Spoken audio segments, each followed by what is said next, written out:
বন্ধুরা, ধাঁধাটিতে আপনারা একটি লোককে বাড়ির সামনে দাঁড়িয়ে থাকতে দেখতে পাচ্ছেন। তিনি একটি নতুন গাড়ি কিনেছেন। তিনি তার গাড়িটিকে বাড়ির সামনে দাঁড় করিয়ে রেখে কিছুক্ষণের জন্য বাজারে গেলেন। খানিক বাদে তিনি যখন বাজার থেকে ফিরে এলেন তখন তিনি দেখতে পেলেন তার গাড়ির কাঁচটি কেউ একজন ভেঙে দিয়েছে। তিনি তার বাড়ির 3 সদস্যের উপরে সন্দেহ করলেন। তাই তিনি তাদের জিজ্ঞাসাবাদ করতে লাগলেন। জিজ্ঞাসাবাদের সময় তার মেয়েটি বলল সে পড়াশোনা করছিল, তাই সে গাড়ির কাঁচ ভাঙার ব্যাপারে কিছুই জানে না। তার ছেলেটি বলল সে ক্রিকেট খেলছিল, তাই সে গাড়ির কাঁচ ভাঙার ব্যাপারে কিছুই জানে না।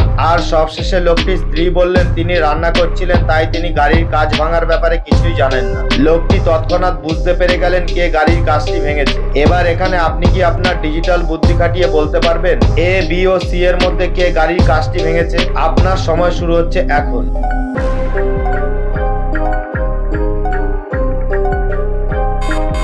আশা করি অনেকেই অনুমান করতে পেরেছেন। যারা অনুমান করতে পেরেছেন তারা কমেন্ট করে জানান। বাকিরা ধাঁধাটিকে শেষ পর্যন্ত দেখুন। আমাদের চ্যানেলটি সাবস্ক্রাইব করে আমাদের সঙ্গে থাকুন। ভালো করে লক্ষ্য করে দেখুন, বি অর্থাৎ ছেলেটি গাড়ির কাঁচটি ভেঙেছে। কারণ জিজ্ঞাসাবাদের সময় ছেলেটি বলেছে সে ক্রিকেট খেলছিল, আর গাড়ির কাঁচ ভাঙা থাকা অবস্থায় গাড়ির পাশে একটি ক্রিকেট বল পড়ে থাকতে দেখা যাচ্ছে।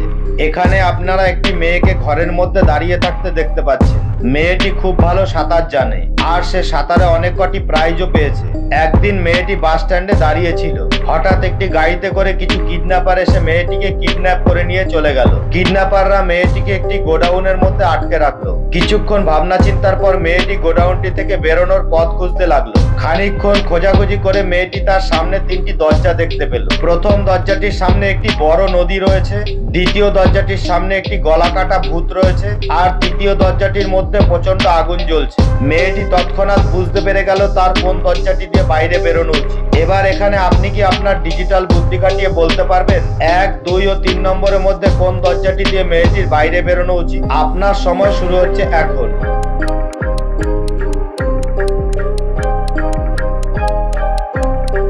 আশা করি অনেকেই অনুমান করতে পেরেছেন। যারা অনুমান করতে পেরেছেন তারা কমেন্ট করে জানান। বাকিরা ধাঁধাটিকে শেষ পর্যন্ত দেখুন। আমাদের চ্যানেলটি সাবস্ক্রাইব করে আমাদের সঙ্গে থাকুন।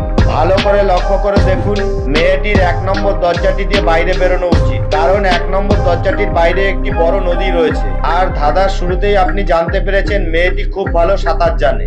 এবার এখানে আপনারা একজন কৃষককে ঘরের মধ্যে দাঁড়িয়ে থাকতে দেখতে পাচ্ছেন। কৃষকটিকে আজ খুবই চিন্তিত দেখাচ্ছে, কারণ তার জমিতে দেওয়া কীটনাশক শেষ হয়ে গেছে। তাই তিনি মনে মনে ভাবতে লাগলেন শহরে যাবে কীটনাশক কিনতে। যেমন ভাবনা তেমনি কাজ, তিনি বেরিয়ে পড়লেন শহরের উদ্দেশ্যে। কিছু দূর গিয়ে তিনি তার সামনে একটি মাইল ফলক দেখতে পেলেন।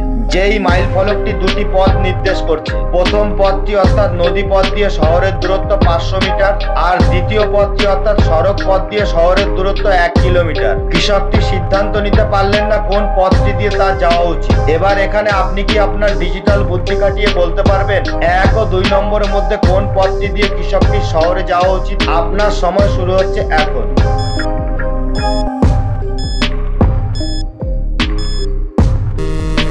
আশা করি অনেকেই অনুমান করতে পেরেছেন। যারা অনুমান করতে পেরেছেন তারা কমেন্ট করে জানান। ভালো করে লক্ষ্য করে দেখুন, 2 নম্বর পথটি অর্থাৎ সড়ক পথ দিয়ে কৃষকটির শহরে যাওয়া উচিত। যদিও 1 নম্বর পথটি দিয়ে শহরের দূরত্ব 500 মিটার, কিন্তু 1 নম্বর পথটি জলপথ, আর জলপথে কোনো বাহনও দেখতে পাওয়া যাচ্ছে না।